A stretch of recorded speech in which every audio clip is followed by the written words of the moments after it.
Bilish oson, bak o'xshagan qo'rimchobni tayyor ketdi. Sizlar bugun qo'rimchob bitayli, majizin baldır tayyorlab olganjimi? Buni eslab solamiz. Majizin bosganda yuqoriroq bosimiz-jimi?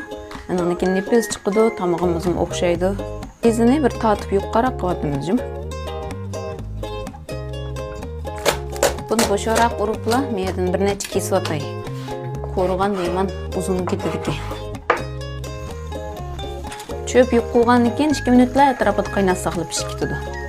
Qo'rimchob ketilgan go'sht saylarni to'g'rab olay. Go'shtni sap qo'rib olamiz. Go'shtni qurg'oq suyitligicha qo'rib olamiz. Piyoz, samsak, quruqlarni sap qo'rib olamiz. Tuz, xajol sap qo'rib olamiz. Mogon sap qo'raymiz. Jusay qulun sap qo'raymiz. Çöpni solamiz. Majusay yupurmoqni tang savatmizmi?